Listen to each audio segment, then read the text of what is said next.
Hello friends, आज मैं आपसे एक गंभीर विषय पर बात करने के लिए आया हूँ। दोस्तों, जैसे कि आजकल आप सब देख रहे हैं कि एक छोटे से बच्चे की हत्या स्कूल में कर दी गई, उसका गला रेत दिया गया।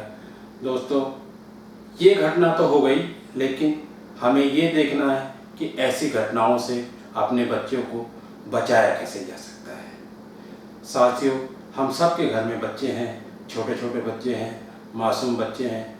घर से बाहर निकलने के बाद हमें ये नहीं पता कि उनके साथ क्या हो सकता है। ऐसी परिस्थितियों से कैसे बचें, इसके कुछ अगर हम एहतियात बरतें तो इन छोटी छोटी चीज़ों से बचा जा सकता है। जैसे कि स्कूल जो जितनी दूरी पर होता है, अगर बस में बच्चे को छोड़ना बहुत ज़रूरी है तो एहतियातन बच्चे को बस में छोड़ें।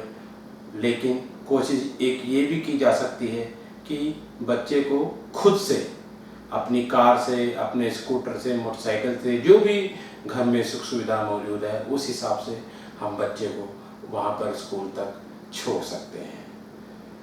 दूसरा ये रास्ता है कि अगर हम ड्राइवर के हाथ से बच्चे को छुड़वाएं, ये भी आप देखिए ड्राइवर ही है वो जो एक कंडक्टर वहाँ पे पकड़ा गया है, तो ड्राइवर पे, कंडक्टर पे किसी पे भरोसा नहीं किया जाता।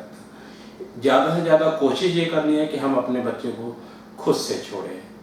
और एक चीज़ का खास ध्यान रखना है, चाहे ऑफिस में ड्राइवर या घर में, अगर किसी भी तरीके के काम करने वाले को हम अपने घर में रखते हैं तो सबसे पहले उसका पुलिस वेरिफिकेशन होना बहुत ज़रूरी है। आजकल जैसा कि हम देखते हैं, ख़ास तौर से हमारे दिल्ली एनसीआर में तो घर में काम करने वाले लोग मिलना बहुत मुश्किल है।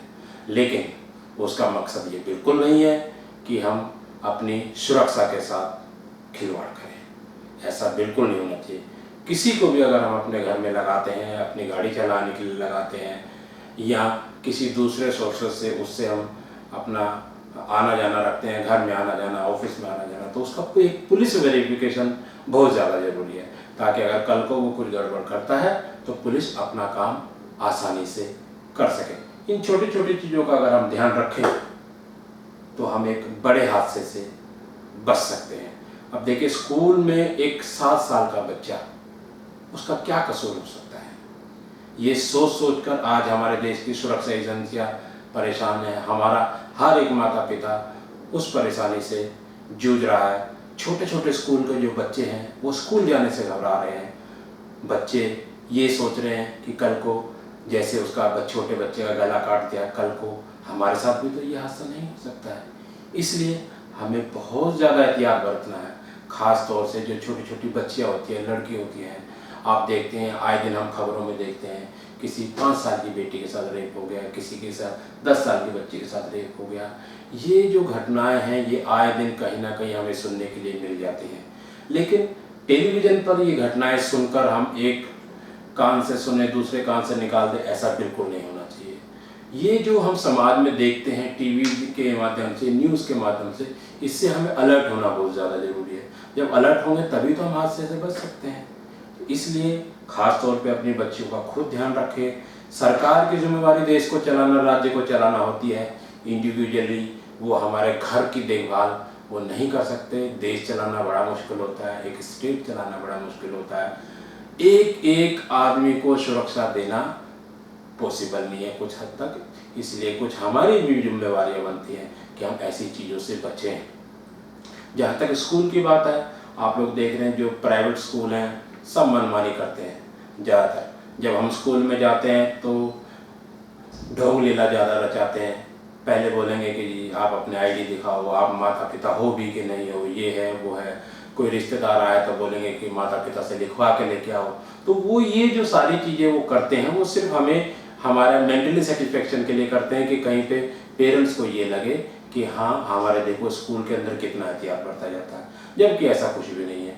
वहाँ पे सुरक्षा को एकदम ताक पे रखा जाता है। सिक्योरिटी गार्ड, हाउस कीपिंग वाले बंदे, माली, ये वो सारे के सारे प्राइवेट ठेकेदार के थ्रू वो लोग ऐसे ही रख लेते हैं। ये बिल्कुल सरासर गलत है। अब आज की हम बात करके देखें प्राइवेट स्कूल तो क्या, अब ये हादसा हो गया तो अब जो सरकारी स्कूल है हम ज़्यादातर देख रहे हैं तो सरकारी स्कूलों के सामने भी पुलिस की वैन खड़ी है। पुलिस वाले, सिक्योरिटी वाले वहाँ पे खड़े हुए हैं गेट के ऊपर। लेकिन सोचने वाली बात ये है, अब ये हादसा हो गया तो ये सिर्फ 2 दिन 4 दिन, जब तक टीवी में चल रहा है, जब तक न्यूज़ में चल रहा है, ये तब तक के लिए है। उसके बाद में वही सारी चीज़ें हो जाएंगी। ये एकदम गलत है। अगर हम किसी हादसे का शिकार होते हैं, कोई भी होता है, तो उसके बाद एक सबक लेने की ज़रूरत हमें पड़ती है, ताकि आगे से ऐसे हादसों से बचा जा सके। Thank you.